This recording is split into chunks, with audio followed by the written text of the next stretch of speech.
Again, I have encountered the word to be uncovered in Genesis 9, verse 21, and the word nakedness in the following verse 22. And I did continue encountering them throughout the Bible. In all honesty, at first I thought that I shouldn't include these scriptures in my studies, because to be naked is not something that I would be proud of, nor something that I would want to promote. I felt that it just wasn't a good symbol to associate and connect with the holiness of God. I was just so hesitant to do it. My original goal during my journey was to reference body coverings only, the covering of it, and not the uncovering. But God continued to bring these words up, to be naked, to be uncovered, constantly, not just in the scriptures, but also in my mind. And then it turned out that I wouldn't just read these descriptions for the sake of reading. He would actually speak to me using them, exactly the same way He spoke to me with the actual clothing and garment details all over the Holy Scriptures. There's a reason why He wants me to know why a person has been uncovered and why the person is naked. He constantly talks about them. They are all symbols, and it pertains with our body, which He has created. And isn't it interesting how in Genesis 2:25, I read and learned that nakedness was a form of holiness and glory. And then in the following chapter, the very same word became a form of shame. What is so amazing is that as I continue reading and studying, I begin to get a clearer and a better understanding of their meaning, of which I will continue sharing. Okay, let's read.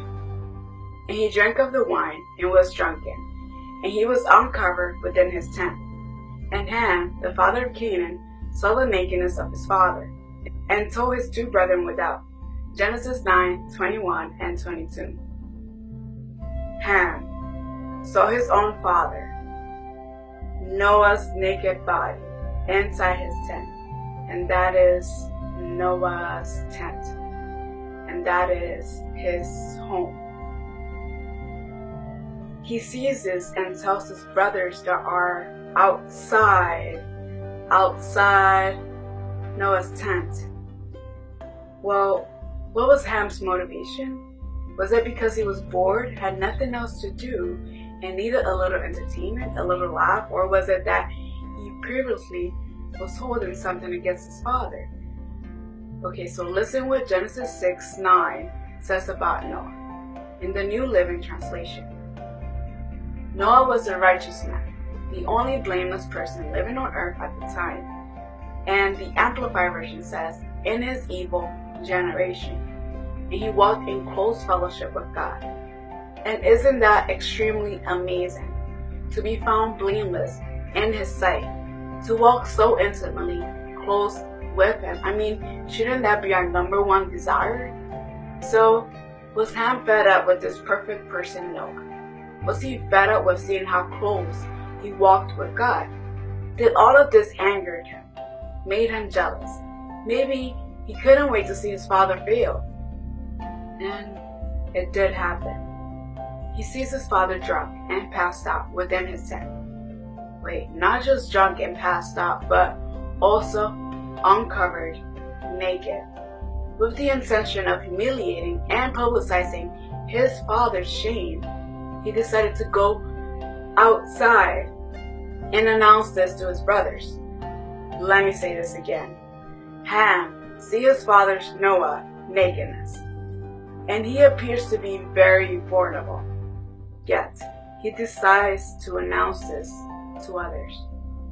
I can't even picture myself doing such things to my own parents, nor friends. It is not moral, not honorable. It's just something that's so shameful, beyond words. I myself will be embarrassed for the person. I'll go and run and cover them. These two illustrations are inspired by this very vulnerable situation. Noah uncovered, naked, ashamed and defenseless, and this to be announced. Horrible. Again, why did Ham tell his brothers? Why couldn't he cover his father? his father's nakedness? And why the need to expose them? So stay tuned for the next scripture and illustration, where we will get to see how God turns this all around.